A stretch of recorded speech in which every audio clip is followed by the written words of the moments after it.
Shalom Bapak Ibu Saudara yang dikasihi Tuhan. Seri pengajaran hari ini berjudul Apakah Yesus itu Tuhan? Saudara, apakah Yesus itu Tuhan? Pertanyaan ini barangkali muncul dalam pikiran orang-orang tertentu. Saya tidak tahu apakah sebagai orang Kristen saudara pernah mempersoalkan ketuhanan Yesus, atau saudara tidak pernah mempersoalkan karena memang tidak mau mengerti, dan karena bagi saudara yang penting sudah menjadi Kristen dan itu cukup. Padahal bagi orang Kristen, pengakuan bahwa Yesus adalah Tuhan itu sangat penting, karena hal itu akan menyangkut atau berpengaruh kepada iman yang dimilikinya. Tetapi kalau mau jujur, betapa sulitnya orang untuk mengakui Yesus sebagai Allah kalau tidak rendah hati dan mau belajar dari Alkitab. Dengan kata lain, dibutuhkan kerendahan hati untuk benar-benar mau belajar kebenaran dari sumber yang benar, yaitu Alkitab. Saudara, kalau seseorang percaya adanya Adam, Nuh, Abraham, Musa, dan para nabi, ia harus percaya kalau ada Allah. Saudara, kata Allah itu sendiri dalam Alkitab sesungguhnya merupakan bentuk jamak. Maksudnya lebih dari satu. Kalau dalam bahasa Inggris dikatakan sebagai plural. Apa kata itu?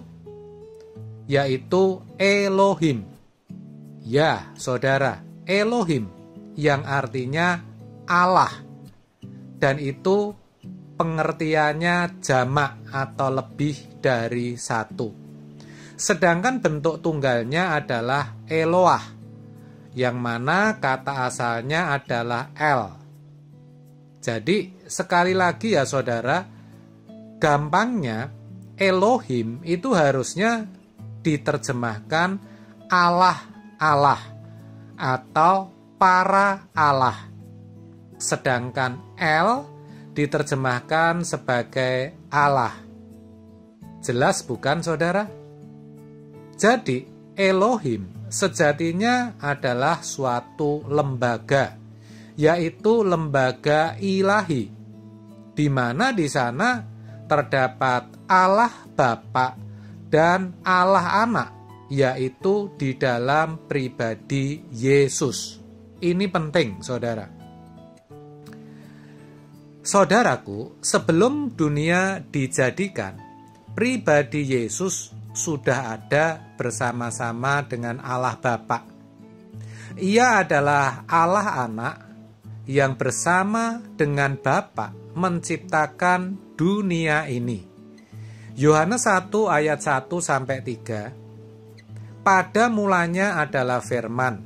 Firman itu bersama-sama dengan Allah, dan firman itu adalah Allah.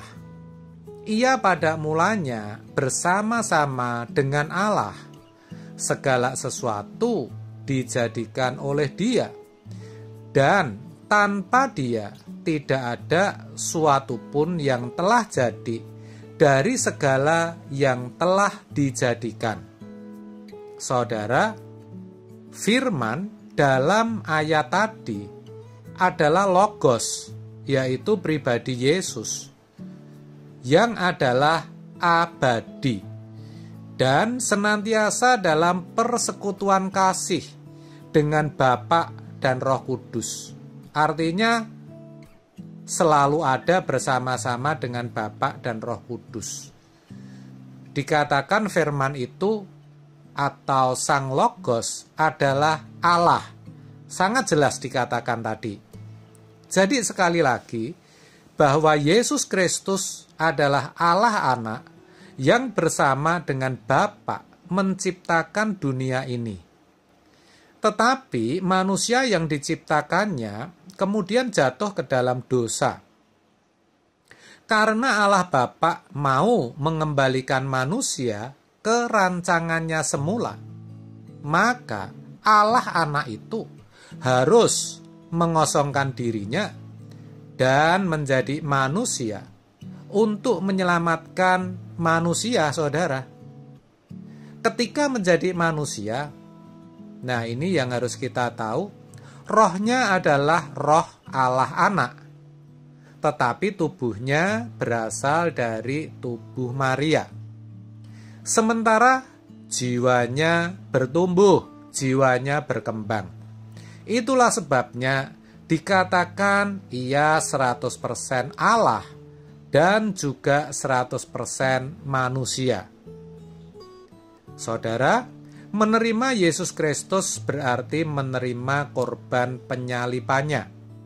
Alkitab jelas mengatakan tidak ada nama di bawah kolong langit ini yang diberikan kepada manusia yang olehnya manusia beroleh keselamatan selain dari nama Yesus. Ditulis dalam Kisah Para Rasul 4 ayat yang ke-12. Allah Bapa menyerahkan seluruh pengelolaan manusia dan ciptaannya kepada Yesus. Dan nanti akan terbukti apakah benar Yesus adalah Tuhan. Allah Bapa yang adalah roh adanya tidak terlihat oleh mata fisik selamanya, saudara. Namun putranya, Yesus Kristus, akan terlihat. Setelah menjadi Kristen, kita berani ambil resiko mempercayai Yesus, Allah Anak, Tuhan yang berkuasa. Apabila hari ini kelihatannya seakan-akan Yesus tidak berkuasa, jangan membuat kita meragukan Dia.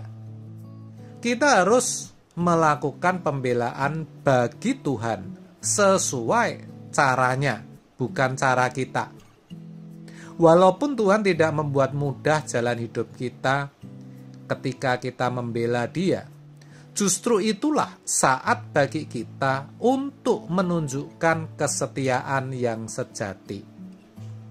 Saudara, kalau kita meletakkan pengharapan sepenuhnya kepada Yesus, kita akan melakukan pembelaan tanpa batas.